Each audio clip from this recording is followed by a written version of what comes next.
الحمد لله وحده والصلاة والسلام على من لا نبي بعده أما بعد قال شيخ الإسلام محمد بن عبد الوهاب رحمه الله ودليل الذبح قوله تعالى قل إن صلاتي ونسكي ومحياي ومماتي لله رب العالمين لا شريك له ومن السنة قوله صلى الله عليه وسلم لعن الله من ذبح لغير الله۔ گرامی قدر مشاہدین، جیسا کہ آپ جانتے ہیں کہ ہم شیخ الاسلام محمد بن عبد الوہاب رحمہ اللہ کی کتاب الاصول الثلاثہ کو دھیرے دھیرے پڑھ رہے ہیں، سمجھ رہے ہیں، اس کی شرح کر رہے ہیں، جس میں ہم اس مضمون تک پہنچ گئے ہیں کہ عبادت خاص اللہ کا حق ہے، اور کوئی بھی عبادت اگر غیر کے لیے کی جاتی ہے، غیر اللہ کے لیے کی جاتی ہے، تو شرک صادر ہو جاتا ہے اور آدمی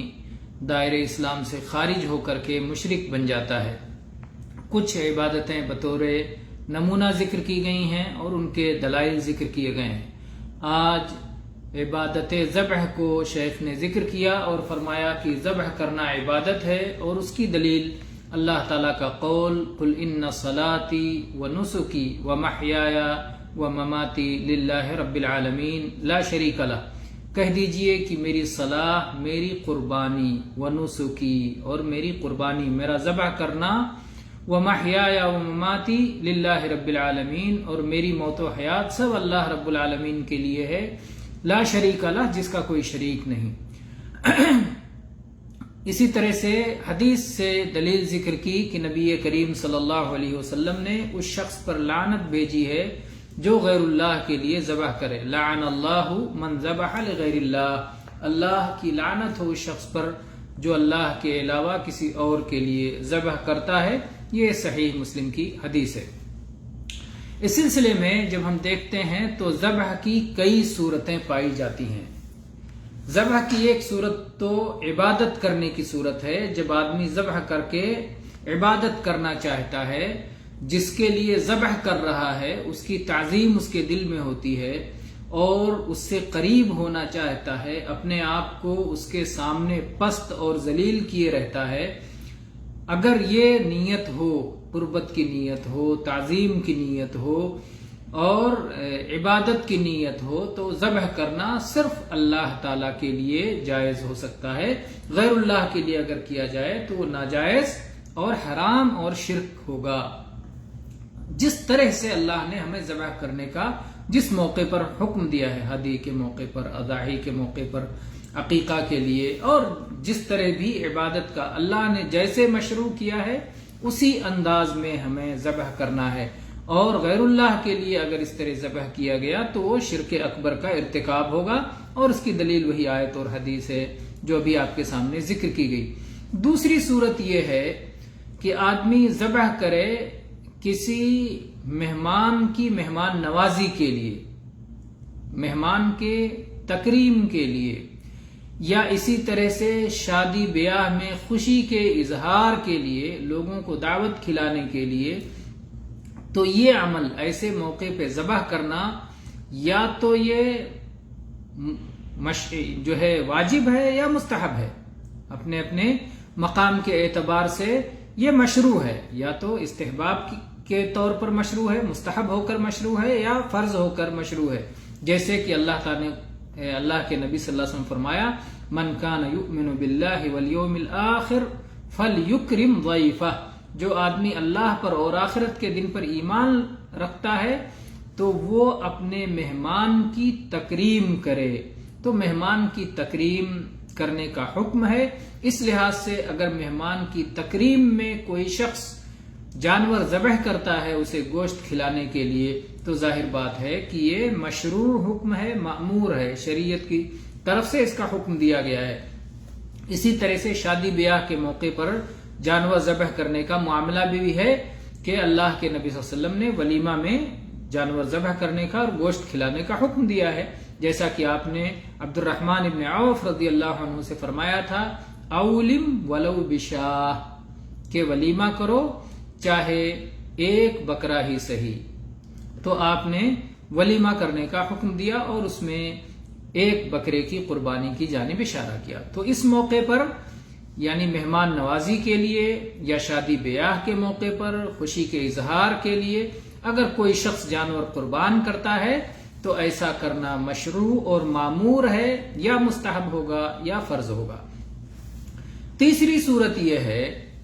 کہ آدمی اس سے فائدہ اٹھانے کے لیے ذبح کرے، جیسے کھانا چاہتا ہے یا تجارت کرنا چاہتا ہے، گوشت بیچنا چاہتا ہے، گوشت کھانا چاہتا ہے، گوشت کھلانا چاہتا ہے، تو یہ ساری صورتیں جائز ہیں، مباح کے ضمن میں آتی ہیں۔ اور اس کی دلیل قرآن پاک کی وہ آیت ہے جس میں اللہ تعالیٰ نے فرمایا سورہ یاسین کی آیت نمبر 71-72 میں، اولم یروا انا خلقنا لهم مما عملت ایدینا انعاما فهم لها مالکون وذللناها لهم فمنها رکوبهم ومنها یأکلون۔ اللہ تعالیٰ نے اپنی بہت ساری نشانیوں اور اپنے بہت سارے انعام اور فضل و کرم کا ذکر کرتے ہوئے ذکر فرمایا، کیا وہ لوگ دیکھتے نہیں ہیں کہ ہم نے ان کے لیے مویشی پیدا کیے ہیں اور ان مویشیوں کا انہیں مالک بنا دیا ہے، وہ ان مویشیوں کے مالک ہوتے ہیں، اور ان مویشیوں کو ہم نے ان کے لیے مسخر کر دیا ہے، تابع کر دیا ہے، جس پر چاہتے ہیں وہ سواری کرتے ہیں۔ یعنی بعض کو اللہ نے سواری کے لیے مسخر کر دیا ہے تو اس پر وہ سواری کرتے ہیں، اور بعض کو اللہ تعالیٰ نے کھانے کے لیے مسخر کر دیا ہے تو اس کو ذبح کر کے کھاتے ہیں۔ تو یہ ایک صورت ہے کہ انسان ذبح کر کے کھائے تو ایسا کرنا جائز ہے۔ اور اگر یہ ذبح کیا جانا جو کہ مباح ہے، کس مقصد سے کیا جا رہا ہے، اس مقصد کے لحاظ سے کبھی ناجائز بھی ہو سکتا ہے، کبھی غیر مطلوب بھی ہو سکتا ہے، کبھی مطلوب ہو سکتا ہے، کبھی غیر مطلوب ہو سکتا ہے، تو وہاں دیکھ کر کے کیا جائے گا۔ لیکن اگر تعظیم اور تقرب کی نیت سے ہو اور وہ اللہ کے سوا کسی اور کے لیے کیا جائے، جیسے کوئی جنات کے لیے ذبح کرے، جیسے کہ لوگ کہتے ہیں کہ گھر بنا رہے ہو، گھر کی بنیاد میں جانور ذبح کر دو، اس کا خون بہا دو تو جنات اور شیاطین سے حفاظت رہے گی، یعنی تو بنیاد میں کس کے لیے ذبح کرو گے؟ جنات اور شیطان کے لیے ذبح کر رہے ہیں، تو ایسا کرنا شرک ہے۔ یا اسی طرح سے اگر کوئی بادشاہ ہے، کوئی امیر ہے، کوئی قبیلے کا سردار ہے، اس کی آمد ہو رہی ہے تو اس کے سامنے اس کی تعظیم کے لیے جانوروں کو ذبح کیا جا رہا ہے، صرف اس کی تعظیم کے لیے، اس کو گوشت کھلانے کے لیے نہیں، بلکہ اس کی تعظیم کی خاطر کہ دیکھیے آپ کے لیے ہم جان قربان کر رہے ہیں، تو ایسا کرنا بھی شرک ہوگا اور درست نہیں ہوگا، حرام ہوگا۔ تو یہ جو ہے شیخ نے ذکر کیا، اور یہ ایک اہم عبادت ہے، ایک اہم عبادت ہے، اللہ تعالیٰ کو بہت پسند ہے۔ اللہ تعالیٰ نے اسی لیے نبی کریم صلی اللہ علیہ وسلم کو جب اپنا عظیم انعام دینے کا اعلان کیا، انا اعطیناک الکوثر، تو وہاں پر آپ نے اللہ تعالیٰ نے شکرانے کے طور پر دو عبادتوں کا ذکر کیا، ایک صلاۃ کا اور ایک قربانی کا، فصلی لربک وانحر، لہذا آپ اپنے رب کے لیے ہی صلاۃ ادا کیجئے اور اسی منعم کے لیے، اسی